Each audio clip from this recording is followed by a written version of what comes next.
ஆண்டவரை உயர்த்தி ஆண்டவர் நமக்கு செய்ததை நாம் உணர்ந்து பாடி ஆண்டவர் நாமத்தை உயர்த்துவோம்.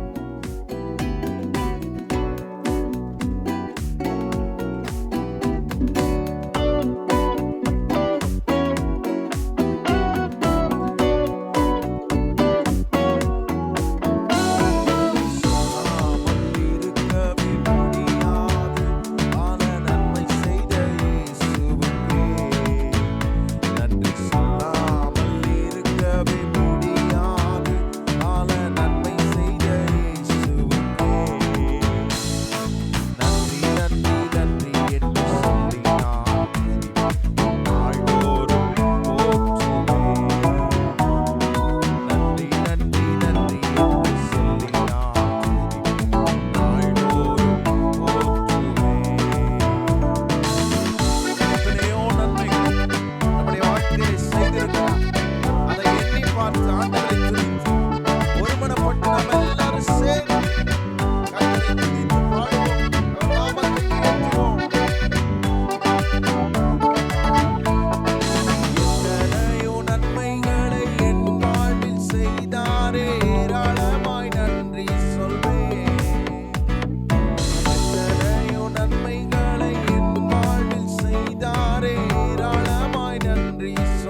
நீங்க.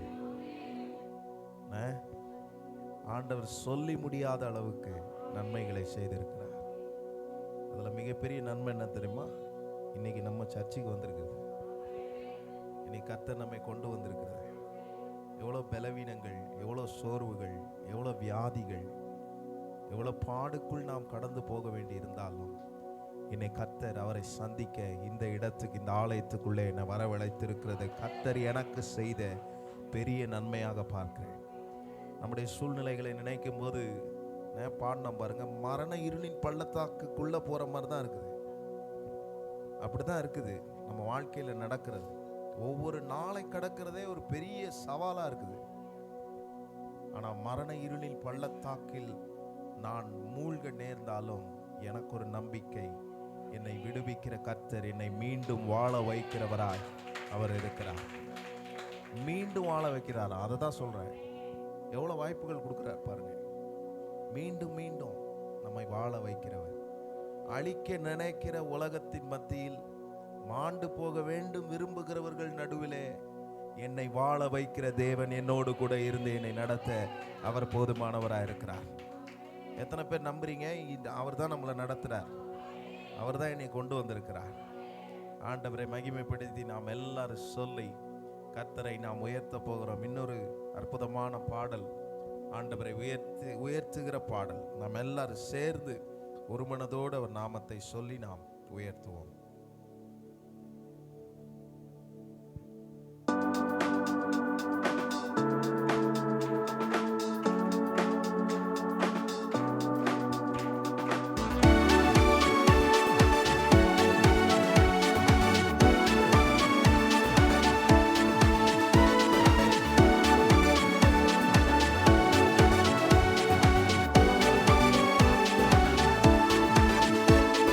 போற்றி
பாடுறோம் பாருங்க, யோர்தான் நதி போன்ற சோதனைகள் என் வாழ்க்கையில வரலன்னு சொல்ல முடியாது, வந்துட்டு தான் இருக்குது. ஆனா அந்த சோதனை நடுவே எனக்கு ஒரு நம்பிக்கை என்ன, என்னை மூழ்கி போக விடாத கர்த்தர் என் கரத்தை பிடித்து என்னை தூக்கி எடுக்கிறார். அதுதான் விசேஷங்க. நம்ம மூழ்கணும்னு நினைக்கிறான் பிசாசு, எப்படியாவது இவன் மூழ்கிடுவானா, சோகத்தில் மூழ்கணும், அழுகையில் மூழ்கணும், கண்ணீரில் மூழ்கணும், சமாதானம் இல்லாமல் அதுக்குள்ளேயே நான் மூழ்கி கிடக்கணும், இதுதான் அவன் விருப்பம்.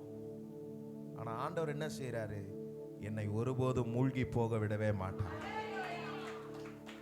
அதனால தான் வழியை உண்டாக்கிறார். நீ இதில் மூழ்கி போக உன்னை பிசாசு வைக்கிறானா, இல்லை நான் உனக்கு வேற வழியை காட்டுறேன்.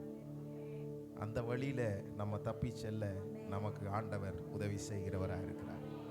அல்லேலூயா. பக்கத்தில் பார்த்து சொல்லுங்க, ரொம்ப மூழ்கிடாதீங்க. ஆமாம், மூழ்கிடுறோம் பாருங்க.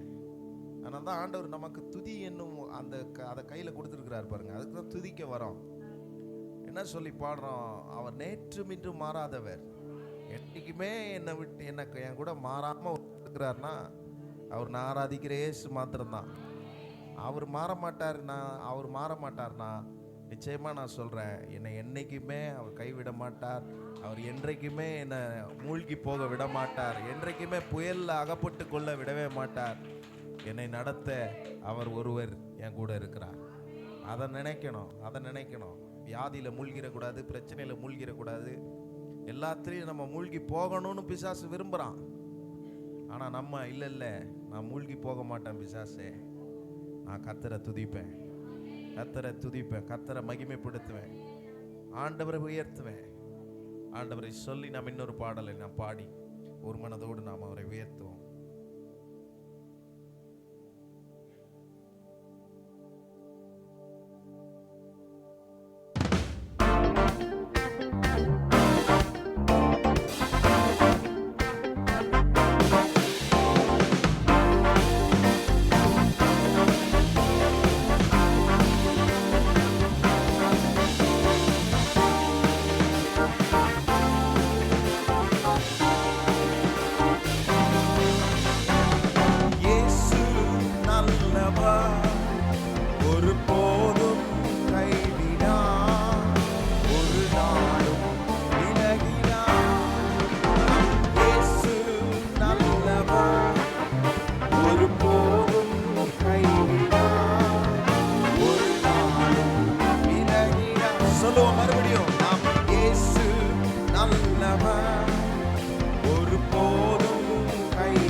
ஒன்று சேர்வோம்.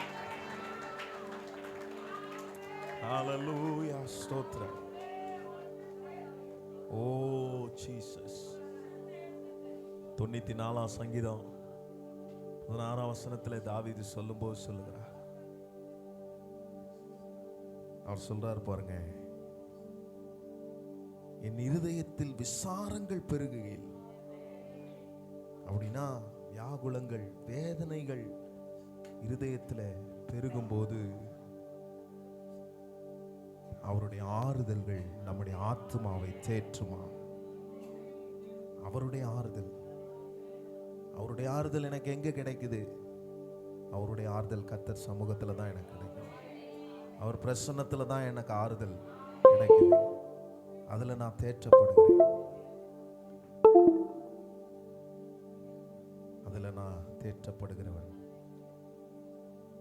எத்தனையோ இழப்புகள், ஏமாற்றங்கள், தோல்விகள் இருந்தாலும் எனக்கு ஒன்று தெரியும், இன்னும் என் ஆண்டவர் ஜீவனோடு இருக்கிறார், அதை மாற்றுகிறவராக இருக்கிறார், அதை அவரால் மாற்ற முடியும், அந்த மாற்றத்தை என் வாழ்க்கையில் உண்டாக்க முடியும். நேற்று வரை என்ன நடந்தது உங்கள் வாழ்க்கையில் அதை மறந்து விடுங்க. ஆனால் இன்னைக்கு கர்த்தரை ஆராதிக்க வந்திருக்கிறோமே, கர்த்தரை உயர்த்த வந்திருக்கிறோமே, ஒன்றை மாத்திரம் மறந்துடாதீங்க, அவர் உங்களை விட்டு விலக மாட்டார், உங்களை கைவிடவே மாட்டார். அவர் என்றும் உங்களோடு கூட இருந்து உங்களை நடத்துவார். சில நேரத்தில் நம்முடைய சூழ்நிலைகளை நினைக்கும் போது, அதை யோசிக்கும் போது நம்மால் துதிக்க முடியாது, நம்மால் ஆண்டவரை பாட முடியாது, நம்மால் அவரை என்ன சொல்லி பாடுறதுன்னு தெரியாது. ஏன்னா பாட்டுக்கும் வாழ்க்கைக்கும் சம்பந்தம் இருக்காததா இருக்கும். ஆனால் அந்த நேரத்தில் தான் கர்த்தரை நம்ம துதிக்கணும், அந்த நேரத்தில் தான் ஆண்டவரை உயர்த்தணும், அந்த நேரத்தில் தான் சத்துரு வெட்கப்படுகிற நேரம் அது, அந்த நேரத்தில் தான் சத்துரு கீழே விழுகிற நேரம், அந்த நேரத்தில் தான் பிசாசு உங்க மேலே அவன் சந்தோஷப்படாம, அவன் களி கூறாம, அவன் கீழே அவன் அவஸ்தைப்படுகிற நேரம் அது. அந்த நேரத்தில் தான் கர்த்தரை துதிக்கணும். எத்தனை பேர் இந்த காலை வேளையில், ஆண்டவரே நான் இந்த ஆராதனை நேரத்தில் நான் என்னை மறக்கிறேன், எங்களை மறக்கிறோம், எங்களை மறக்கிறோம், எங்களை மறவாத தேவனை நினைக்கிறோம், எங்களை ஆதரிக்கிற தேவனை நினைக்கிறோம். பிசாசு எங்களை துதிக்க விடாமல் தடுக்கலாம் ஆண்டவரே. ஆனால் சங்கீதக்காரன் சொல்லுகிறது போல, கர்த்தரை நான் எக்காலத்திலும் ஸ்தோத்திரிப்பேன், அவருடைய துதி எப்பொழுதும் என் வாயில் இருக்குன்னு சொல்றாரு. அதே போல எப்பொழுதும் உம்முடைய துதியை வைத்து நாங்கள் தாண்டி வருவோம் ஆண்டவரே.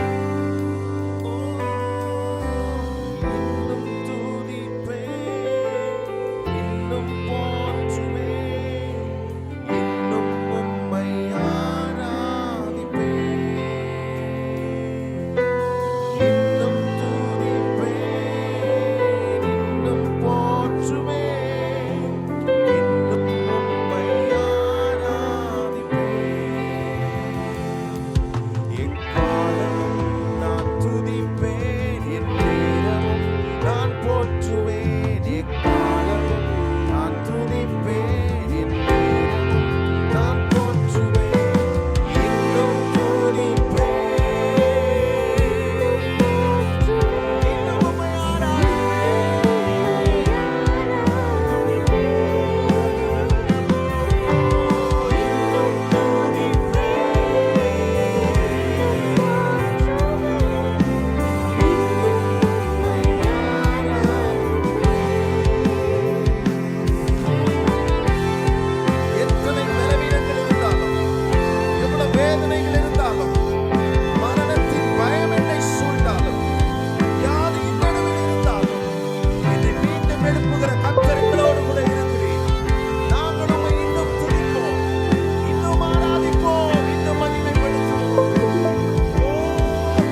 எல்லாமே முடிந்தது என்று நினைத்தாலும்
வேதனைகளை அறிகிறவரே, நாங்கள் இன்னும் உம்மை உயர்த்துவோம், இன்னும் உம்மை மகிமைப்படுத்துவோம்.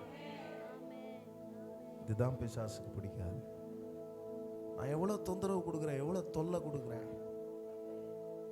எவ்வளவு வேதனைப்படுத்துறேன், எவ்வளவு காரியம் செஞ்சாலும் என் மகன் வந்து மறுபடியும் என்னை துதிக்கிறார்களே என்ற ஆனந்தம் அவருக்கு இருக்குது பாருங்க. அதில் தான் பிசாசு வெட்கப்பட்டு போகிறான். உங்கள் வாழ்க்கைக்கு, உங்கள் குடும்பத்துக்கு நேராக எழும்புகிற பிசாசு இன்றைக்கு அவன் வெட்கப்பட்டு போனான். அவன் தலை குனிந்து போனது, அவன் வெட்கப்பட்டான். இந்த சூழ்நிலையிலையும் கர்த்தரை வந்து ஆராதிக்கிறீங்களே, அதுதான் அவனுக்கு கொடுக்கிற சரியான பதிலடி. சரீரத்தில் வேதனை, சரீரத்தில் பாதிப்பு, ஆத்துமால சந்தோஷம் இல்லை, சமாதானம் இல்லை, குடும்பத்தில் பலவிதமான பிரச்சனைகள், சில பிரிவுகள். இல்லை, சத்துரு உங்களை பிரிக்க நினைப்பான், ஆனால் கர்த்தர் இணைக்க தான் நினைப்பார். ஒருபோதும் அதை உங்கள் குடும்பத்தில் அதை செய்ய மாட்டார். ஏன்னா கர்த்தர் அப்படிப்பட்டவர். நீங்கள் ஒருவேளை இந்த காலை ஆராதனை நேரத்தில் ஆண்டவருடைய சமூகத்தில் வந்து நீங்கள் கெஞ்சி மன்றாடி போராடி, இவ்வளோ தூரம் தொடர்ந்து நான் செய்து கொண்டே இருக்கிறேனே, என் வாழ்க்கையில இப்படியே தொடர்ந்து நடந்து கொண்டு இருக்கிறதே என்று வேதனையில் பல முடிவுகளை நீங்கள் எடுத்திருக்கலாம். ஆனால் அது முடிவல்ல. நீங்கள் இன்றைக்கு துதிக்கும் போது, ஆராதிக்கும் போது, அவரை மகிமைப்படுத்தும் போது கர்த்தர் உங்கள் முடிவுகளை முடிக்கிறவர் அல்ல, மறுபடியும் சேர்க்கிறவராக இருக்கிறார், இணைக்கிறவராக இருக்கிறார். மறுபடியும் ஒரு புதிய ஆரம்பத்தை உங்கள் வாழ்க்கையில தருகிறவராக இருக்கிறார். சத்துருனுடைய திட்டங்கள் எதுவாக இருக்கட்டும், எனக்கு தெரிந்தது ஒன்னே ஒண்ணுதான். கர்த்தர் என்னை போஷிப்பார், என்னை நடத்துவார், என்னை ஆதரிப்பார். எனக்காக அவர் இருக்கிறார். நல்ல கைகளை உயர்த்தி ஒரு விஷயம் ஆண்டவருக்கு நன்றி சொல்ல. நன்றி அப்பா, நன்றி ஆண்டவரே. Thank you Jesus. நாங்கள் இன்னும் உம்மை துதிப்போம், இன்னும் மகிமைப்படுத்துவோம். எங்கள் வாழ்க்கையில துதியின் சத்தத்தை உயர்த்துவோம். பிரச்சனைகள் பெரிதாக வரட்டும், ஆனால் துதியின் சத்தம் உயரப்படும். ஹல்லேலூயா. என் வீட்டில் ஜெப சத்தம் உயரப்படும், துதி சத்தம் எழும்பும். ஓ ஸ்தோத்திரம். பொல்லாத பிசாசின் கிரியைகள் அழிக்கப்படும். உம்முடைய வல்லமையினாலே அதை நாங்கள் உணர்வோம். ஸ்தோத்திரம். நன்றி அப்பா, நன்றி.